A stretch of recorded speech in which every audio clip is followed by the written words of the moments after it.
Anong mensahe ang kailangan nyong marinig ngayon? Within 1 week from now, may 7 of spades at 9 of clubs.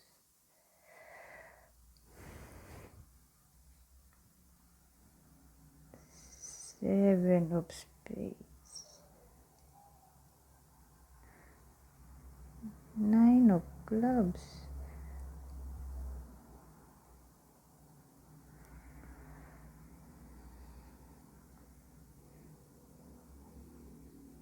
Well, ano to? Maraming pwedeng senaryo. Pero sa una muna,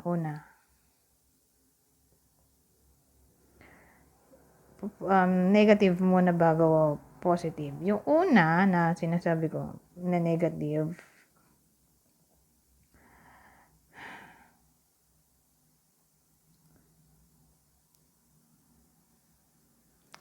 ano to, breakup dahil sa third party.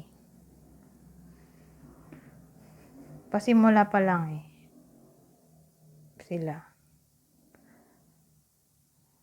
Baka nga nangyari na to sa iba sa inyo. Nasulot. So, yun yung una.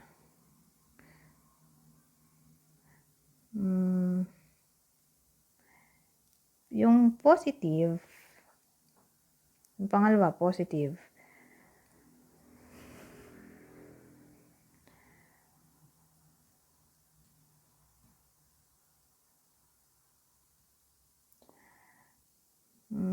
May kailangan mawala para dumating yung blessing. Siguro pag ganito ang dating, pag nawala na itong toxic person sa iba sa inyo, kung ganito man ang situation na napunta sa third party situation o ipinapalit sa iba, pag nag-let go, magkakapera.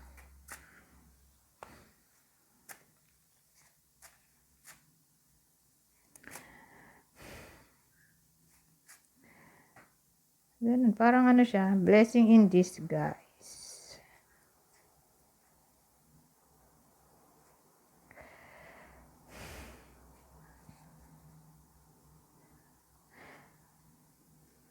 Pero kung babalikan natin yung negative, may isa pa akong naisip. Hindi advisable mag-travel within 1 week from now. For some reason.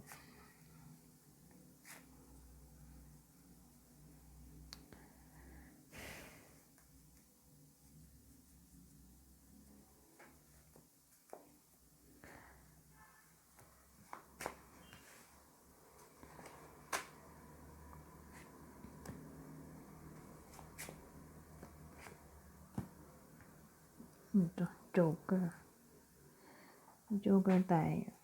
Tapos, 8 of Hearts.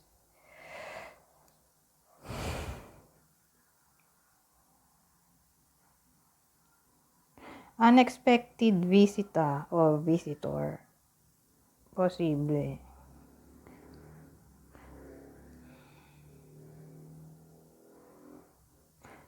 O unexpected traveling. Dahil in-invite somewhere. Unexpected invitation, posible rin. So, it's either unexpected visitor o unexpected visitation with rin. Kasi unexpected invitation o gift. Posible. Parang masyosok yung iba sa inyo.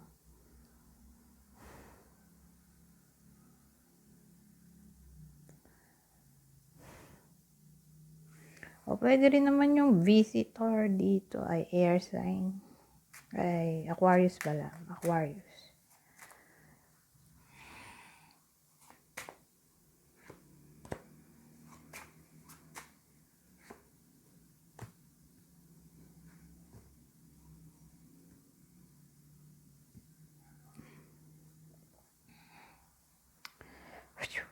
So, dito meron tayong 3 of spades. At 8 of diamonds.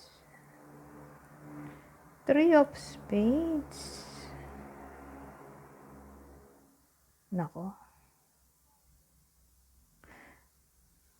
Parang bumalik lang tayo dito. Applicable lang to sa kasal. Dito sa una, saka dito.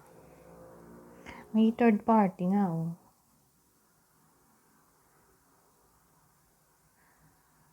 Pero again, ang apektado lang ay kasal. Hindi yung in a relationship na hindi kasal. May unfaithful.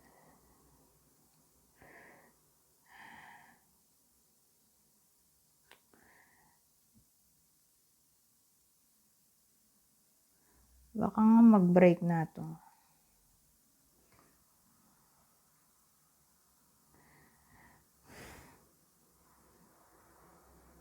So again, kung di mag-break, ay magbe-break.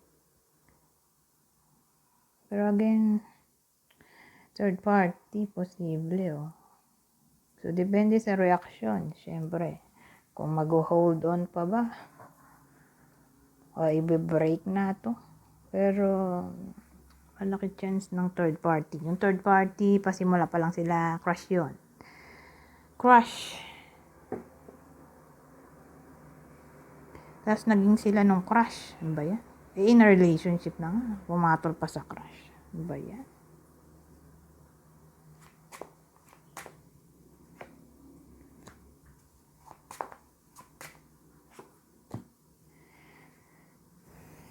Pero again, kung maghiwalay man, kasi sabi ko nga kanina malaki chance, may blessing in disguise na maring mangyari, magkakapera. At ito na naman yung pera. Magkakapera.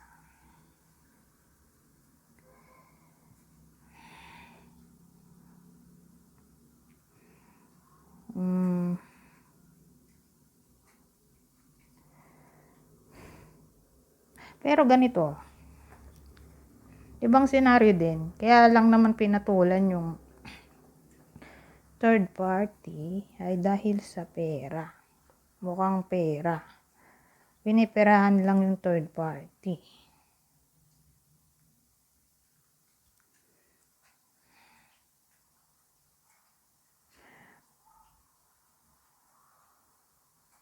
So, umuulit lang yung kanina na kapag nag-break, may blessing in disguise, magkakapera.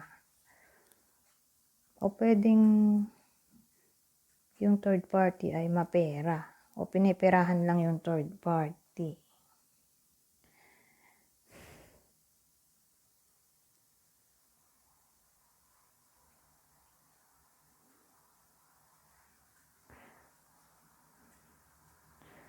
O ang third party ay friend mo mismo. Friend ng iba sa inyo. Kaloka naman yun. Diyos ko. Best friend. O tropa. Tropa nila mismo yung third party. Kaloka naman yun. Kung ang third party ay friend o kakilala mismo. Diyos ko. O pwede rin naman ang habol ng third party ay pera ng partner mo. Ay, naman na. Hindi na ako lalagay. Kasi 9 minutes na to. Anyways, hanggang dito na lang. Goodbye for now.